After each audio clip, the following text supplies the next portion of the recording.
Well, we've been talking about John Wesley and United Methodism for a couple of Sundays here, and so I'm still in that vein as we move forward. And today we're talking about John Wesley, the founder of United Methodism, by the way, the founder of Methodism, and also the inspiration for any Wesleyan faith, which there are a number of those too. But today we're talking about social justice. Wesley had a big heart for social justice. So what do we mean by social justice? I thought it was important. We're going to have a definition, working definition for social justice. And I digged deep down into the bowels of Google and found you a simple definition. Social justice is the belief that everyone should have equal rights, opportunities, and treatment, regardless of their race, economic status, gender, or other characteristics. So there, a working definition, somewhat general. Wesley believed in this, and this is him back in the 1700s. So there is that context that we probably ought to keep in mind. So in trying to talk about social justice, I went to the Beatitudes. Matthew 5, verses 1 through 12. I think I asked this at another time. Anybody have to memorize the Beatitudes ever?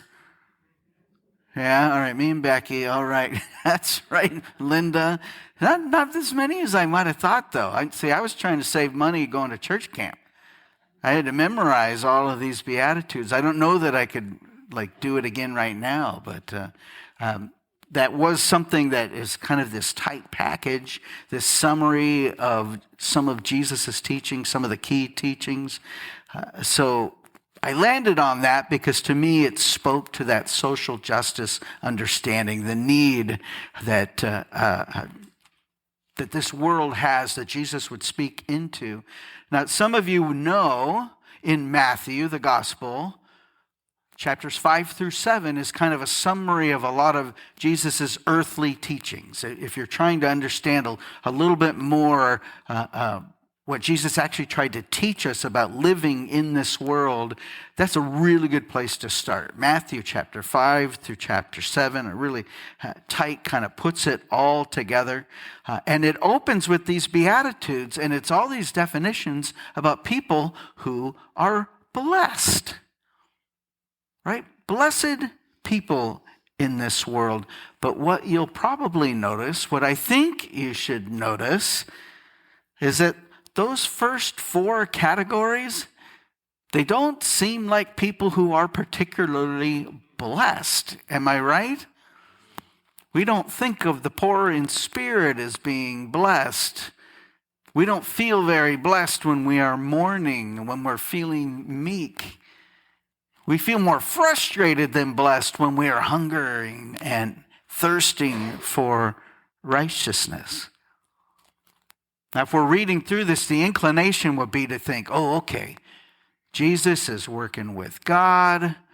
There's going to be some justice that gets meted out, maybe not in this world, but in some other world, some judgment at some other time. Maybe that's what Jesus is talking about. The problem is, there's not a lot of hope for people who are in this place here and in this world today.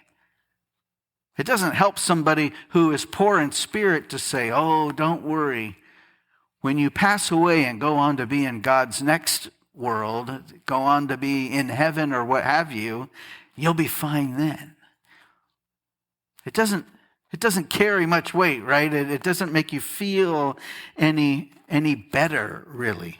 And when I talk about feeling better or feeling hopeful about the world and things like that, and this teaching that maybe some other time everything will even out. Well, yeah, we're talking about the poor in spirit suffering, but don't all of us suffer in that context? When we're talking about our world and living in a place where not everybody is given the opportunity to kind of be who God wanted them to be fully who God wanted them to be when God created that person. If we're in a place where they are suffering, they aren't blooming, they aren't offering the gifts that God gave them to share, well, that's not just them suffering. Maybe they're getting the worst of it. But aren't we all suffering? The kingdom, to a certain extent, isn't fully what the kingdom is supposed to be because a certain amount of us aren't given the space to be who God created. That's why this understanding that maybe God is going to fix things a little bit later doesn't carry enough weight for me. I feel like there has to be a message here that is about this world. When he's talking about the poor in spirit being blessed, those who mourn being blessed, the meek being blessed, I feel like he's got to be talking about some lesson for here. But then the question becomes how? Because they sure don't seem blessed. Have you ever been in one of those low ebbs of life? Those times where you're feeling pretty poor in spirit. Like we're talking about our spirit being how we connect with God. You ever felt disconnected to God? That spirit thing seems to be absent. We're not truly sure if God exists or not, or even if God does exist. Does that even matter? We got a God, but I've known these times in my life. For me, the way the question kind of rose up was less about whether God was present or even about whether God mattered. It was more about, are people going to respond? Maybe God doesn't matter because the people aren't listening. They're not following. So if we're not going to do what God is inviting us to do and be who God is inviting us to be, well, maybe God doesn't matter. Maybe God's waiting for us to help build that kingdom. For me, that was a time, those are times of feeling poor in spirit, lacking the hope, lacking the faith. Getting back to this list a little bit, have you ever mourned?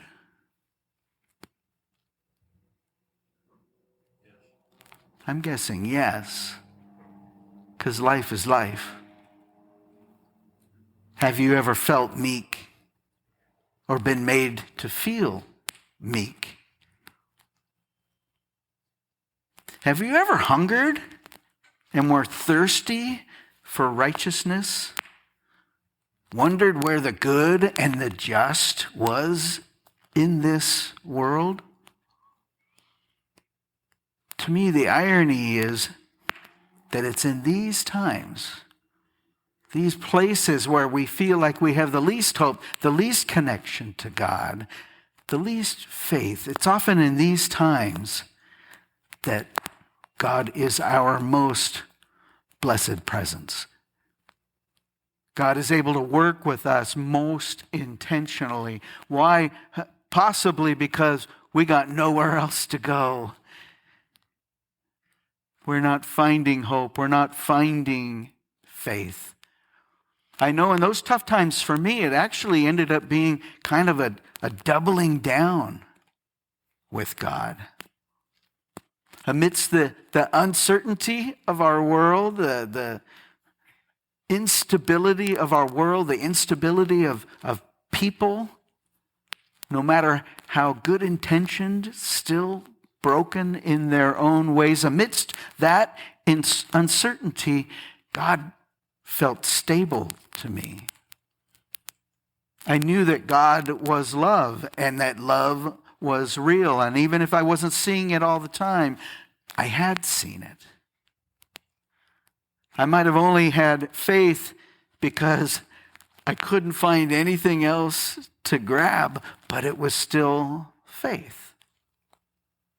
It was still trust in God. And in that trust, I gave God a chance to work inside of me, to help me find God's presence, not only inside but outside in the world, to find hope, to find context, to find comfort.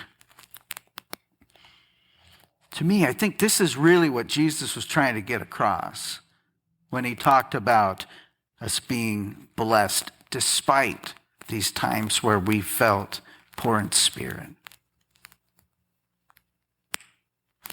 I'm moving on to the list a little bit more. The next four on this list of blessed people, to me, they feel a little bit more palatable, things I might actually strive to be. I want to be merciful. I want to be pure in heart. I want to be a peacemaker. I want to be those who, if I'm going to be persecuted, it's going to be fighting for what's right. This part of that blessed list, we might actually get a little excited about. In fact, if you look at it, and maybe when you get home or if you pull it out of the pew and you look at it, Matthew 5, you might see kind of a progression. A progression that Matthew creates out of Jesus' teachings, where it starts at the very lowest of the low, poor in spirit, where we feel like we have nothing to grab onto. And then it slowly begins to build. We're mourning to meek, right? Until we're getting into some of these other things where we're having more confidence, we're getting more stable, we're getting more confident in God's presence, living that out until finally we get to that ultimate depth of faith, so strong that we can take on the most difficult this world has to offer. Look at this last verse, or at least verse 11, I should say. Blessed are you when people revile you and persecute you and utter all kinds of evil against you falsely on my account. That one right there, that's going to take the deep faith. Am I right? Have you been that person? Getting persecuted for trying to do the right thing. That's the deep faith. That's MLK in the Birmingham jail kind of faith right there. I have a suggestion for you. Kind of a fun suggestion, but you might try this passage as a bit of a locker room, inspirational, go out for the second half kind of speech. Because you could see it build, and you can see it grow, and you can see somebody getting built as they become deeper and deeper in their faith. If you want to have even a little bit more fun, imagine the preacher cadence of an African-American preacher, because those folks can bring it. I thought about trying, but I thought, no, you small white man, just right in your lane. But let yourself hear it at some point. Pull out that passage and let yourself hear the inspiration that can come from that. It's a passage, obviously, about social justice. And when you're talking about John Wesley and his belief in social justice, he's living at a time, and I would argue we're in a similar time, where the theology, the understanding of God that comes up against social justice is often about personal holiness or personal piety. Right? The argument being, if we have our faith right, that's what matters. That's what matters to God. You got to get that straight. It doesn't necessarily matter what we bring to the world or how we change the world. And for Wesley, this was absolutely not true. For Wesley, he spoke not of personal holiness, but he talked about social holiness. He knew that our faith needed to be present in our action, or that we probably hadn't had much real faith at all. If you didn't believe, and Well, if you believed, but it didn't lead to some action, was it really anything at all? Did you get inspired in any way? For him, faith and works were a little bit like breathing, right? That faith led to works and back to faith. I might say it a little more concretely. An inward experience, an inward spiritual experience leads to an outward spiritual experience, and vice versa. Does it not? Does it not? That inward taking in of all that God is makes you want to go out and do the good work and have that experience. And that experience out doing the good work makes you want to go get some more. Go back inside. Now, for Wesley, some areas of social justice work that were important to him, he was always addressing poverty and hunger. That was hugely important for him. Another one that was important, especially considering the time, abolition of slavery. He was definitely against slavery. The irony being, we were split as United Methodists over the Civil War. So you can wrestle with that. He was also a big advocate of prison reform. I can tell you, too, there is significant social justice legacy that came from John Wesley. Wesleyan theology and teachings are the underpinnings for the Salvation Army Church, right? So they're out there and they're dinging their bells at Christmas time. You can know that the formation that led to them leading this ministry and really leading church grounded in that social justice came from Wesleyan thinking. Here's another one. Do you know we were really active in prohibition? Right? Some of you are really proud of that. Some of you really begrudge that. Funny story. You know how we have grape juice for communion? You know the name of a famous Methodist? Welch's. Not an accident. You know, you got to take advantage of opportunities, but I make jokes, but at the same time, part of why we do grape juice is to be in solidarity with people who have that, who wrestle with that. I'll call it a demon, alcoholism. To be in solidarity with people who wrestle with that. Also, I'll mention what we call our social principles. Social principles is this living document that we as a denomination own, and it is a document that we revisit periodically. We revisit every fourth year at our general conference where you can submit suggestions for adjustments to this document. So it is a living document that we would come back and vote on. And what it is it's a gathering of our collective beliefs or a statement around our beliefs around some of the cultural issues of our time. We are not a creedal church. And what I mean by that, there's not a set of beliefs that we mandate or that we invite you to say every single Sunday.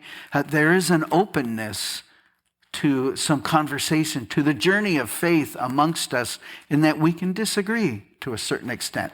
Why we are not a creedal church. At the same time, though, we are a church who claims a social principles document. That we do hold ourselves to. I want you to know that, as you can probably guess, in 2025, it is flawed at best. The issues of the day are often provocative and challenging and not easy. So as you read through, there will be things you continue to wrestle with.